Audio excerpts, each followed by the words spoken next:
Meus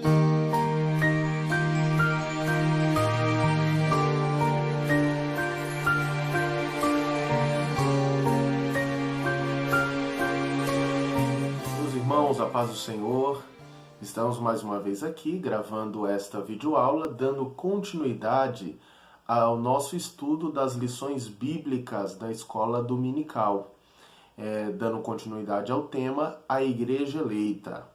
Nesta aula, nós estaremos estudando a lição de número 5, que tem por título Libertos do Pecado para uma Nova Vida em Cristo. Essa lição ela tem como data dia 3 de maio de 2020. O nosso texto áureo diz o seguinte: Mas Deus, que é riquíssimo em misericórdia, pelo seu muito amor com que nos amou, estando nós ainda mortos em nossas ofensas, nos vivificou juntamente com Cristo. Efésios, capítulo 2, versículo 4 e o versículo 5. A verdade prática diz assim: por meio da maravilhosa graça divina, fomos libertos do pecado e perdoados e salvos da condenação e ainda recebemos o direito à vida eterna. A leitura bíblica em classe está em Efésios, no capítulo 2, do versículo 1 ao versículo 10. Irmãos, na lição de hoje, nós estaremos aprofundando mais ainda a carta aos Efésios, baseando-se no capítulo 2. Um capítulo muito conhecido dos irmãos, principalmente o versículo 8 e o versículo 9, no qual vai falar sobre a graça de Deus, mas nós estaremos estudando esse capítulo e dividindo ele em 3 partes, que são o primeiro tópico, a antiga natureza morta em ofensas e pecados, ou seja, qual era a nossa natureza antes da graça. Depois nós estaremos estudando, no segundo tópico, vivificados pela graça. Aí nós vamos estudar um pouco sobre esse efeito da graça em nossa vida. E o terceiro tópico, que é a salvação. A salvação não vem de obras. E aí aprofundando sobre o efeito da graça e demonstrando que não vem por meio das obras. A introdução da revista, ela diz da seguinte forma: a presente seção da Epístola aos Efésios apresenta relevantes aspectos doutrinários da salvação.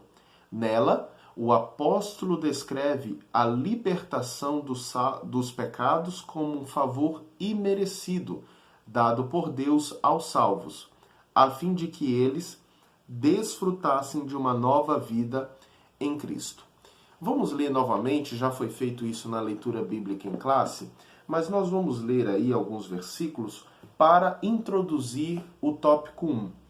Efésios no capítulo 2, e o versículo 1 e o versículo 2 e 3. Diz assim: E nos vivificou, estando vós mortos em ofensas e pecados, em que noutro tempo andaste segundo o curso deste mundo, segundo o príncipe das potestades do ar, do espírito, e que agora opera nos filhos da desobediência, entre os quais todos nós também antes andávamos nos desejos da nossa carne, fazendo a vontade da carne e dos pensamentos, e éramos por naturezas filhos da ira, como os outros também. O apóstolo Paulo, aqui nesses primeiros versículos, ele apresenta a condição da nossa natureza anterior. E aí o versículo 1 ele diz: estando vós mortos em ofensas e pecados. Aqui está a definição da nossa condição anterior a Cristo Jesus. Éramos mortos e mortos em ofensas e pecado.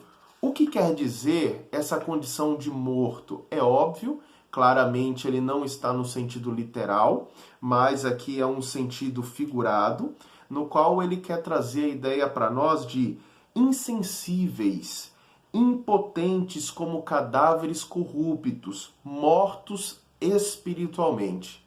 A ideia de morto aqui é uma morte espiritual, uma morte que nos dá a separação em Cristo Jesus. Uma separação de Deus. Não é uma morte física, mas o sentido aqui é uma morte espiritual. E essa morte, ele diz que é uma morte em ofensas e pecado. Isso é importante nós destacarmos aqui, porque o grego usado para ofensas é pariptoma, que dá o sentido de passo em falso de forma deliberada. Então nós estávamos mortos espiritualmente em ofensas, uma ação deliberada, consciente de erro. É um erro consciente.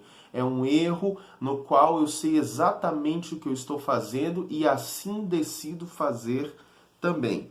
E em pecados. Aqui o grego vem da palavra hamatia e é dessa origem que nós estudamos a hamatiologia, que é o estudo, a doutrina sobre o pecado. E aqui a ideia, o hamartia, quer dizer aquele que erra o alvo. Então, está mortos nos nossos próprios delitos, está mortos na nossa condição anterior, é a ideia de ofender, ou seja, errar de uma forma deliberada, e pecar de errar o alvo, de se distanciar de Deus, de buscar ofender a Deus, me distanciando pelos meus erros conscientes, deliberados. Então, o conceito de morte do versículo 1 é um conceito de uma morte espiritual e uma morte moral, que ela vem em detrimento do pecado, que consequentemente separa o homem de Deus. Então, é um corpo inerte à natureza pecaminosa que impede o homem de ouvir e obedecer a Deus. É essa condição que Paulo apresenta do homem antes de ser vivificado em Cristo Jesus. Uma condição que me leva a errar deliberadamente e a consequência disso é me separar de Deus e impede o homem de ouvir a Deus e de obedecer os seus mandamentos. No versículo 2 de Efésios, Paulo ele vai usar uma expressão dizendo assim, em que noutro tempo andaste. Bom, a ideia aqui é óbvio que se no versículo 1 ele dá uma ideia de morto, obviamente morto ele não anda. Mas como eu disse, a ideia de morto do versículo 1 também está no sentido figurado, um sentido simbólico da inércia do homem, do impeditivo do homem de obedecer a Deus. No versículo 2 também há uma metáfora no ato de andar, ou seja, a ideia que Paulo quer apresentar é que quando nós estávamos mortos em ofensas e pecado, a nossa conduta, essa nossa condição anterior, ela nos dava uma atitude, nós tínhamos uma conduta errônea. E aí ele classifica pelo menos 3 condutas. Nós poderíamos mencionar dentre todas, mas mencionando e fechando somente aqui em Efésios, nós podemos destacar 3 que o versículo 2 e o versículo 3 nos apresenta. O primeiro deles é que nós andávamos segundo o curso deste mundo. Efésios 2, parte B. E o que significa o conceito de mundo aqui? Um sistema global dominado pela inversão de valores que se opõe a Deus. Além de ser um sistema global dominado pela inversão de valores, uma pessoa que anda segundo o mundo é uma pessoa que vive sem Deus. E esse sem Deus não é sem religião. Não é uma pessoa imoral no sentido pervertido da palavra, mas sem Deus, conforme o versículo 12. É o andar mundano, um andar sem Deus. A segunda atitude que Paulo menciona para nós é, ainda no versículo 2, o andar segundo o príncipe das potestades do ar do espírito que agora opera nos filhos da desobediência. E aqui ele está fazendo menção do próprio Satanás, que é uma pessoa real, porém espiritual, que faz oposição a Deus e a seus servos, e que é o Deus deste século. Portanto, quando a gente vive uma conduta de viver mundanamente e segundo os padrões de Satanás, o Deus desse século, o pai da mentira, aquele que usa a mentira e o engano contra as pessoas. Quem anda segundo o príncipe deste mundo, ou o príncipe das potestades do ar e do espírito, também anda uma vida de engano, uma vida de hipocrisia e uma vida de mentira. E a terceira conduta é andar fazendo a vontade da carne e dos pensamentos. A carne aqui não é a ideia física, material, o corpo em si, mas é a carne no sentido moral e espiritual. Pois bem, fazer a vontade da carne e do espírito refere-se à inclinação para fazer o mal, algo inerente à natureza humana. Então, uma inclinação da natureza do homem de fazer o mal moral e o mal espiritual.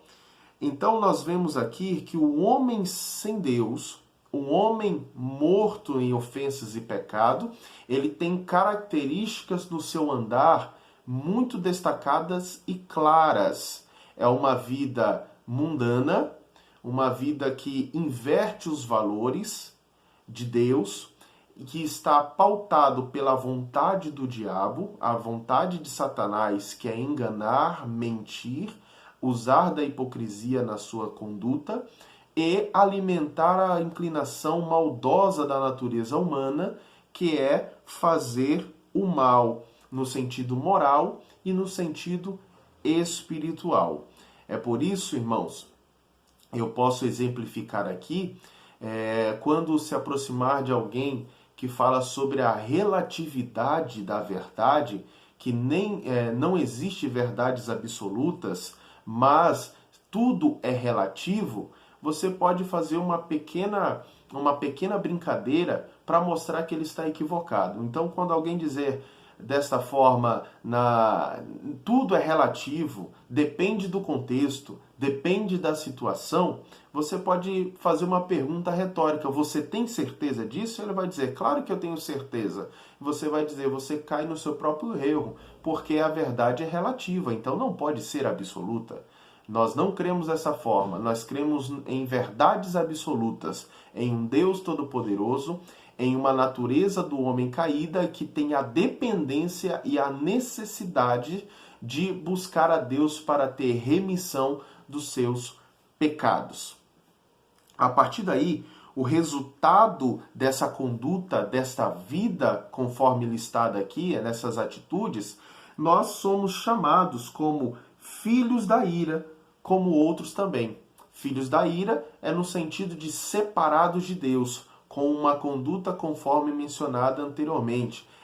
Esse tipo de andar, esse tipo de caminhada, segundo o mundo, segundo o príncipe da potestade do ar e dos espíritos, e segundo a vontade da carne.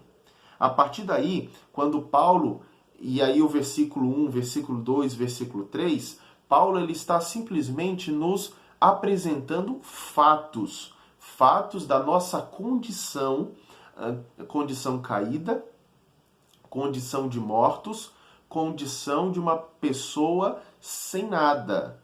E aí, quando ele apresenta esse quadro, a partir do versículo 4, ele vai nos apresentar a vida mediante a graça de Deus, que é o nosso segundo tópico. O versículo 4 diz assim, na Bíblia: mas Deus, que é riquíssimo em misericórdia, pelo seu muito amor que nos amou. Versículo 5, estando nós ainda mortos em nossas ofensas, nos vivificou juntamente com Cristo. Pela graça sois salvos. Então, nós somos vivificados, estávamos mortos e ainda mortos, nós fomos vivificados pela bondade, pelo ato da bondade e misericórdia, estando nós ainda mortos em pecados, Deus imensamente nos amou e por isso nos vivificou por meio da sua graça. Essa vivificação de Deus através de Cristo para nós que estávamos mortos foi um ato de misericórdia, foi um ato de amor divino. Novamente, eu quero destacar o versículo 4, quando ele usa um superlativo aqui para Deus, mas Deus que é riquíssimo em misericórdia. Ele não é só misericordioso, mas ele é rico em misericórdia. Quando o apóstolo ele usa esse superlativo aqui, riquíssimo, é tentando transmitir aos seus leitores, ele conseguiu transmitir aos seus leitores a definição do tamanho da graça, da misericórdia de Deus. E qual é o tamanho da misericórdia de Deus? Ela é incontável.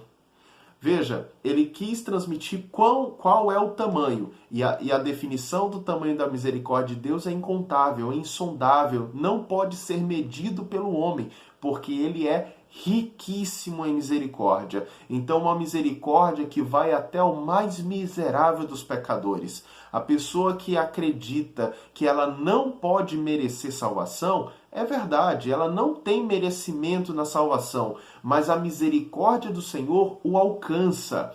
Nada do que ele fez, nada do que ele pensou pode estar ao lado, paralelo à misericórdia do Senhor. A misericórdia do Senhor, ela é riquíssima, ela alcança até o mais vil dos pecadores. Motivo de alegria, motivo de paz, motivo de tranquilidade para nós. Saber que essa riqueza do Senhor, ela vai para todos. No tópico 3, que é a divisão para o versículo 8 ao versículo 10, Paulo ele vai nos apresentar que a salvação não vem das obras. O texto, o parágrafo aqui da revista que introduz esse tópico diz assim, em Efésios 2, do 8 ao 10, Paulo revela que a salvação não depende de obras humanas, porque pela graça sois salvos por meio da fé. Porém, uma vez salvo, o crente deve praticar as boas obras. Se a graça, como nós vimos no tópico anterior, ela exalta o crente, levando a lugares celestiais, a graça é um meio de salvação para o homem, para a humanidade. Pela graça sois salvos. Versículo 8. Porque pela graça sois salvos por meio da fé. Nós precisamos fazer aqui uma divisão sobre a salvação. A salvação, ela inclui o livramento da morte, o livramento da escravidão e o livramento da ira de Deus que é vindoura para aqueles que vivem uma vida de pecado. Então a salvação é o livramento da morte, livramento da escravidão e livramento da ira vindoura. E a salvação também é o acesso às bênçãos espirituais, que aí foram mencionadas no capítulo 2, no versículo 1 ao 7, e também no capítulo 1, do 3 a seguir. Então, nós temos aqui uma definição sobre dois paralelos sobre o que é a salvação. E a graça é o meio para alcançar essa salvação. A definição da palavra graça, ela vem do grego charis ou charis, e ela tem o significado literal, favor imerecido, algo que não tem merecimento para receber.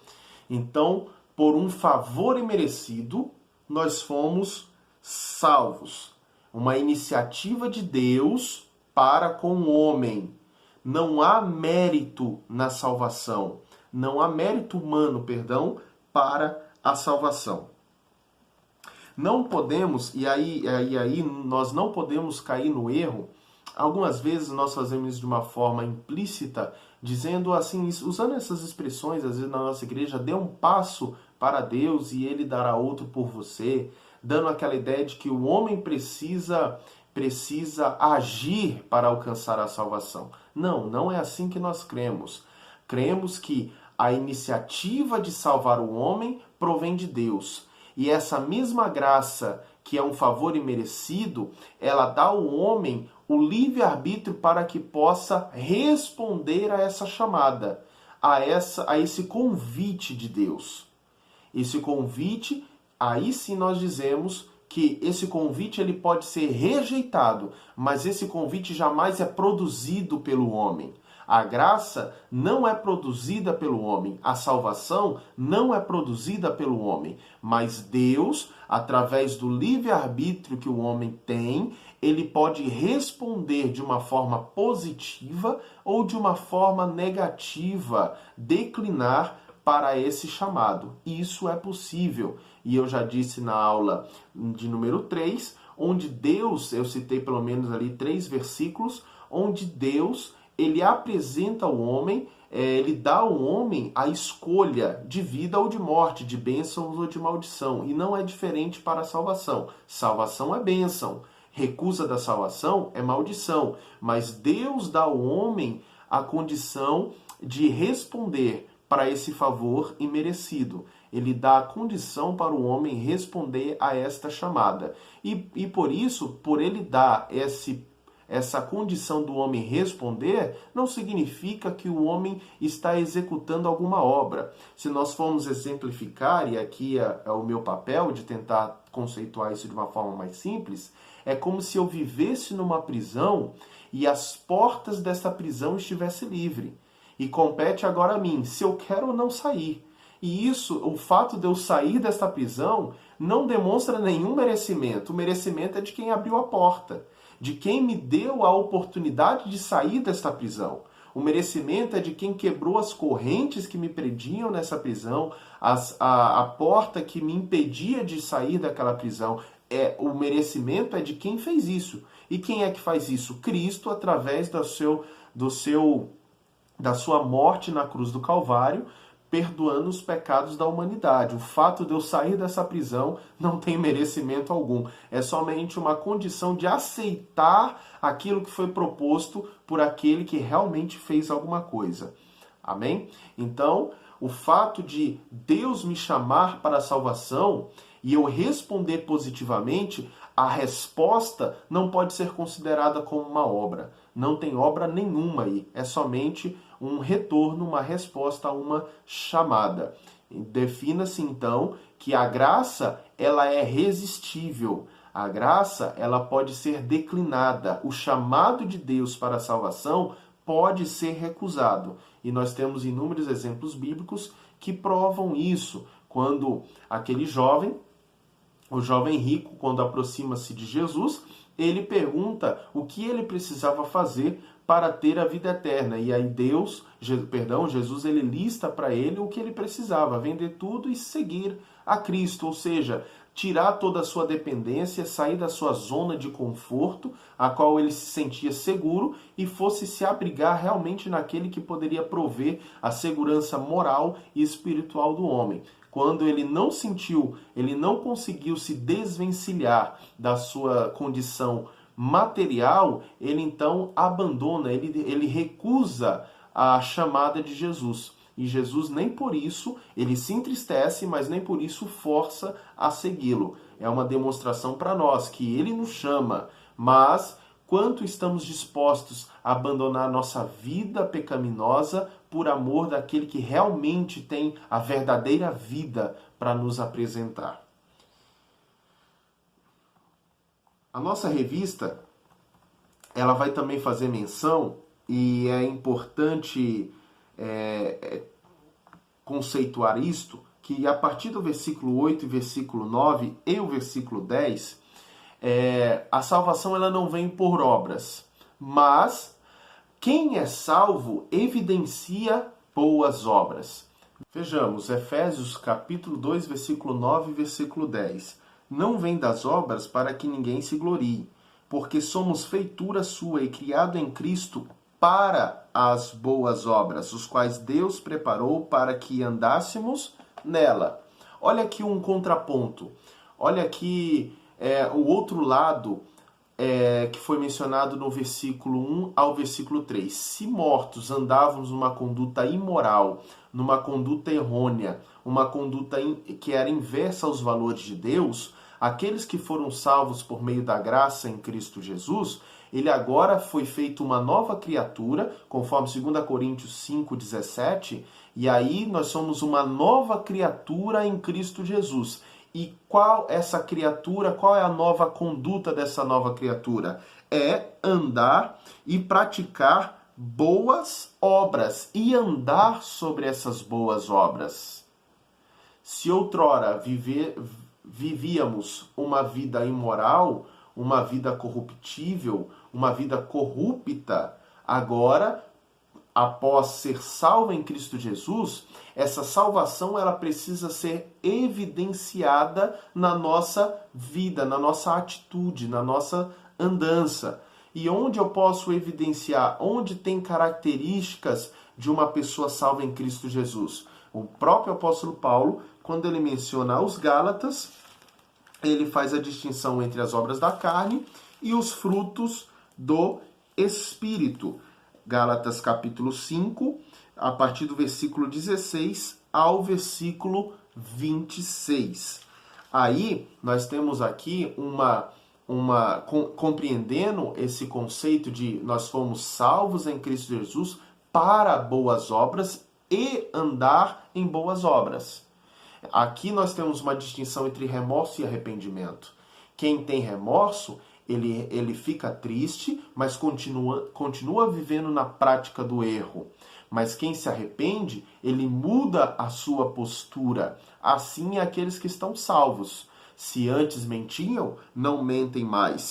Se roubavam, não roubam mais. Se adulteravam, não adulteram mais. Se fornicavam, não fornicam mais. Faz parte da nova criatura que foi salva em Cristo Jesus pela sua graça. É uma nova vida. E aí é isso que Tiago ele está apresentando também aos seus leitores, quando ele vai falar sobre as obras e sobre a fé. É essa ideia que ele quer apresentar. Se nós dissemos que somos salvos em Cristo Jesus, as nossas obras precisam ser evidenciadas. Essas obras precisam ser manifestas em boas ações, em uma boa postura. O nosso andar espiritual e o nosso andar moral precisa ser bom. As coisas velhas se passaram, eis que tudo se fez novo. Eu fiz menção de 2 Coríntios 5, 17, mas eu quero ler com os irmãos claramente ele.